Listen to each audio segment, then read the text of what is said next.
This week, I'll show you how to use speed lights for shooting in a small space. Adorama TV presents Digital Photography One-on-One, where we answer your questions. Here's your host, Mark Wallace. Hi everybody, welcome to this week's episode of Digital Photography One-on-One. Well, this week we have a great question from Tom and Rhonda in New Haven, Connecticut. We're starting to shoot more portraits. Do you have any tips for setting up a small studio in a house on a low budget? Well guys, great question. Absolutely, we can show you some tips. In fact, a lot of people have a very similar question and they all have the same themes running through them. And one is that they want to be able to shoot in their house in a very small room and low budget, and also speed lights are another thing that people ask a lot about. You know, they won't want to go out and buy some nice high-end studio strobes, but want to use those speed lights that they already own. And so that's what this episode is all about, using speed lights in a small space to shoot portraits. So let's head over and get started. All right, well, before we get started, let me show you how we have everything set up. Now, I totally want to emulate what it's like to work in an actual small room, something you'd find in a house or maybe a small garage. And so what we did was we built a 12-foot square room. So that's 12 feet wide, 12 feet long. And I've put this Les Nessman little piece of tape right here so we know where the imaginary wall would be. And so we're going to keep everything inside this 12-foot square. So we're really actually working in a very small environment. And even we built this really not up to code ceiling here. And so what that allows us to do is to bounce light around. And so we can emulate what it's like to have an actual ceiling in a really small room. So next up, let's take a look at the equipment that we're going to be using. All right, well, I have a bunch of different cameras and flashes here on this table, and what I'm doing is I want to remain true to the spirit of this video, which is we want everything to be realistic for most consumers to use, non-professionals, maybe weekend shooters, people that are trying to shoot maybe senior portraits and things like that. So we're not using really expensive equipment. In fact, we're going to be using a Canon and a Nikon. This is a Canon Rebel. This is the T3i, and this is the kit. So it's the camera and the kit lens, 18 to 55 lens that comes with a lot of the kits. And then we also have, this is the Nikon D7000, also with the kit lens. So this is the 18 to 55 that comes with a lot of the Nikon kits. And then what we have are, we're going to be using a Nikon SB900 when we're shooting with the Nikon, and we're going to be using the Canon 580EX2 when we're shooting with the Canon. So these are top-of-the-line speed lights, so they're a little bit expensive, but I still think they fit within the spirit of what we're trying to show here. And then the other thing that I have here, this is a Nikon wireless speed light commander. This is the SU800, and this is going to allow us to shoot with our flash off the camera, and we'll be doing that with the Nikon. We also have a wireless commander for the Canon, but I didn't bring it with me today, so we're going to be doing all that stuff with the Nikon. Then we also have a lot of light modifiers. So this is a Gary Fong collapsible light dome. I'll show you how that works. We have this right here. This is a Honol Photo. This is like a snoot, I think is what it's called, and it's going to help us shape the light, and I'll be showing you some tricks with that.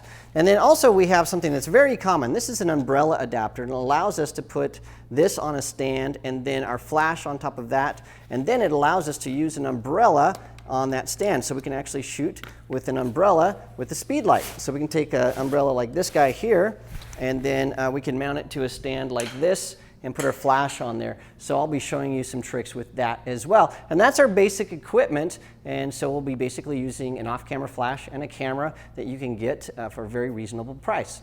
So also helping me out today is our model. Her name is Julie, so come on out, Julie. And so Julie's going to be helping us, and we'll be taking some portraits of her. So are you ready to get going? Yeah.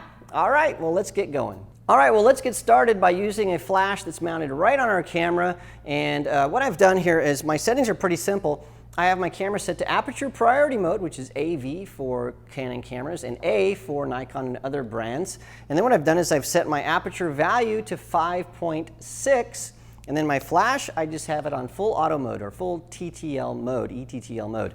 And so let's take a picture really quickly and I'll show you the results of this. So if you can go right back very close to that wall there. Now watch what happens. There's an issue that we're going to face here, so look right at me. I'm going to shake the camera just a little bit. And when we do this, you can see that this picture has an issue. And that issue is that the shutter speed in aperture priority mode is slowing way down to around 1/10 of a second. And so if I have any movement in the camera, it shows up as blur, just like that picture shows us.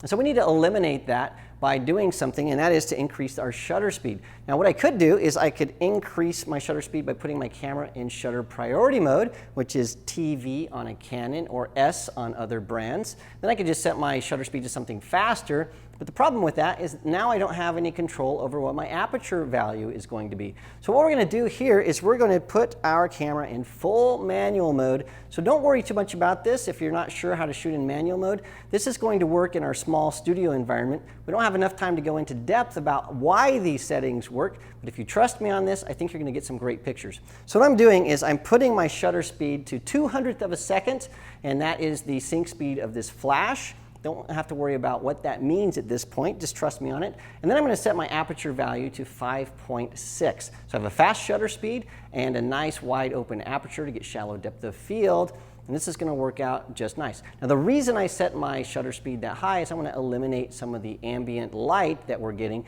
and only get the light from my flash. So let's take that picture again and see what happens. So Julie, look right at me. Beautiful. Love it. Okay, now that looks pretty good.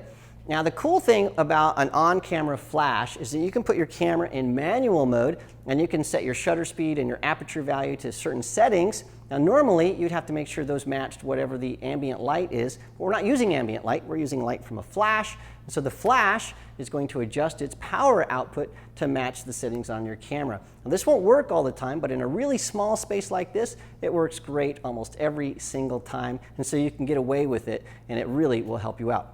Well, now let's take a look at how we can improve on this picture, because it's just sort of flat light. It's not a great picture. So what we're going to do next is we're going to bounce the light by moving the top of our flash around. Now normally your flash is going to have some kind of button to make sure that it releases, and so you can move it and you can also tilt it. So what we're going to do at first is we're going to move it to the side. So I'm going to bounce light from this wall onto the side of Julie's face. So again, I've moved this so it's bouncing this way.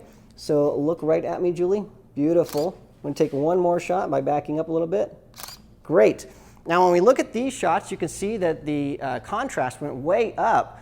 We have a lot of light coming into one side of Julie's face and not on the other side because we're bouncing the light. And that really helps us get more contrast, a little bit moodier image. And the other thing I can do is bounce the light from the ceiling. So let me do that really fast. I'm just putting this up. There's a white ceiling here. So Julie, look right at me. Awesome. I love that. I'm going to zoom out just a little bit. Perfect.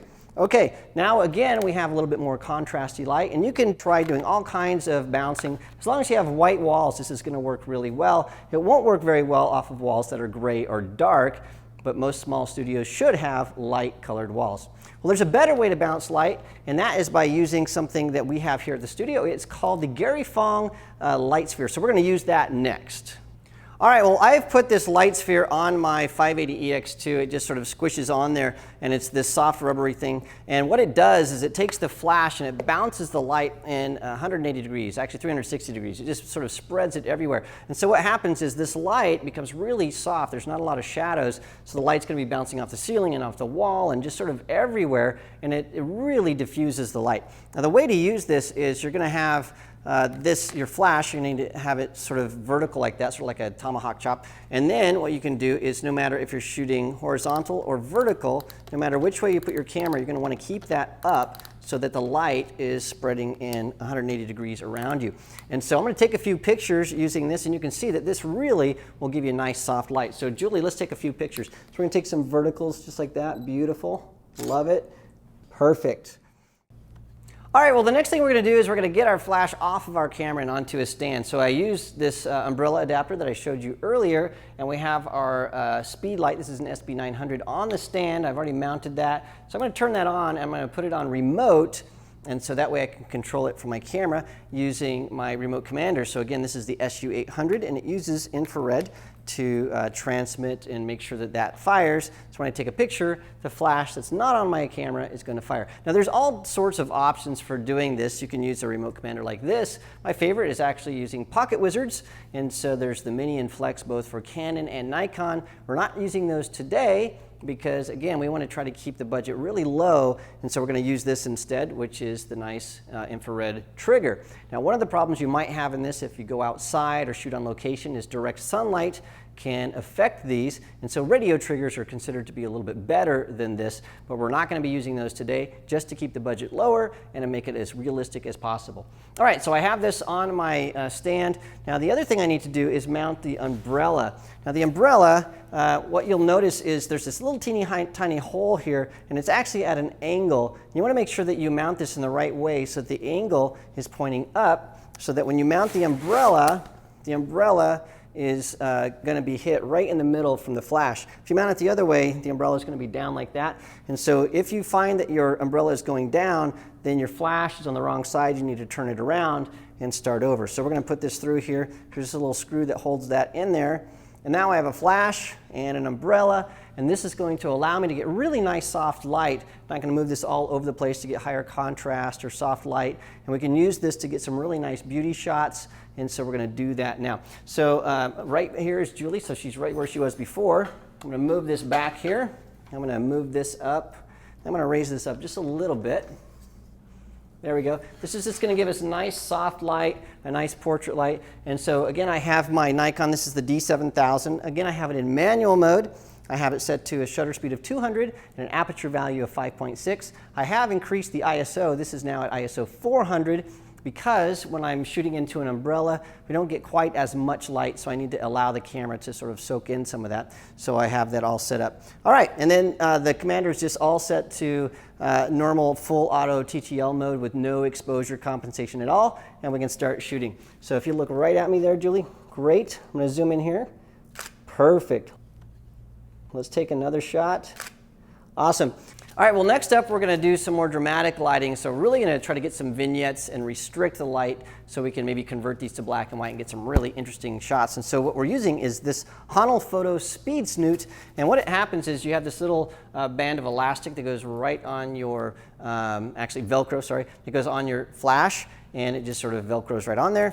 And then you can take this guy, and it will just stick right on there, and you can really restrict the light. So I'm going to swivel this around so I can see what I'm doing. And this will allow us to really constrict how the light is falling. And so we're going to get just sort of a really narrow shaft of light that we can direct right at Julie. And so what we're going to do here is I'm going to point this right at her face and maybe get some vertical shots. And you'll see that we have this really nice vignette and the sides just sort of going to dark. So again, I'm going to have my flash totally on ETTL mode. And I'm using my remote commander. So I'm going to turn this so it's facing Julie, just like that. All right, let's see how that works. So Julie, look right at me. And then we're going to take our first shot. Now the settings on my camera are exactly the same. All right, I'm going to take a shot. And yeah, I really like how that looks. We have that really nice, strong vignette. I love that. Good, good, good. Back up just a little bit. I'm at the very edge of the wall, but you can see this works. I'm shooting with my 55. Cool. These are some really nice shots, and it's all made possible by our Speed Snoot. Now the thing that we're going to do next is we're going to take the Speed Snoot and the umbrella, and we're going to combine those two things, and so we're going to do a 2-light setup in our tiny little studio. All right, well, we're going to take this umbrella and we're going to take that snoot and we're going to put them together to create a couple of different looks here. And so what I've done is I'm again using my remote commander. Now the nice thing about using an off-camera flash when you have a couple of them, you can set them to different zones, and that's what I've done. And so I have this one on zone B and the guy on the snoot back there in zone A. So I can adjust the power output just a little bit. Now the guy in the back, it was a little bit too bright, and so I dialed that down to 1/32 of full power. So I put it in manual mode on my remote commander, and I just dialed it down so I wouldn't have too much light. Now again, if you don't know how to do that, don't worry. You can learn that in the future. Maybe we'll make a future episode about it. But it's very simple. Just read your user manual, and it'll show you how to do all that stuff. So let me first take a couple pictures of this setup. What we have is we have this light back here, and it's actually going to hit Julie's hair and give us a nice highlight, maybe a little bit on her cheek. And then this other light on this side is going to give us a nice soft fill. So let's start there. So Julie, look right at me. Good. And you can see that we've got that highlight just like we wanted it. But I want a different look. I want to silhouette this background here, actually add a little punch. So I'm going to point the light at the background, not at Julie, and that's going to give me this nice glow around her head. So again, look right at me. Perfect. Good. And you can see that now the light isn't on her hair, it's on the background, but it gives us this nice glow that also helps to separate her hair from the actual back wall. So there you have it, 5 different lighting setups that you can use in a very small home studio, all of them very affordable. We have the on-camera flash where we bounce light around to get some different lighting styles. We also had the Gary Fong on our flash to get some really nice soft light. We had the umbrella that also gave us some nice soft beauty light. We had the snoot, and then finally we had the snoot and the umbrella combined to give us some other options as well.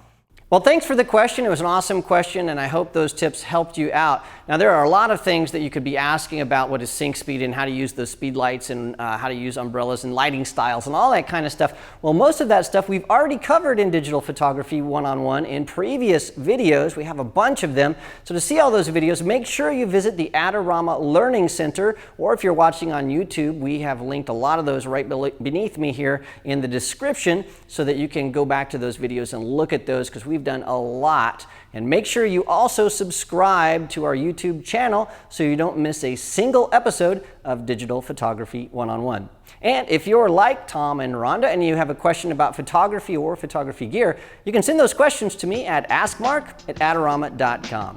This episode is brought to you by Adorama TV. Visit the Adorama Learning Center where you'll find photography tips and techniques, links to the gear used in this episode, and related videos. For all the latest photography, video, and computer gear, visit Adorama.com. And the next time you're in New York City, visit our store located on 18th Street between 5th and 6th Avenue. Before we start, Digital Photography 101 is written and produced by Snap Factory. For more information about our workshops, visit snapfactory.com.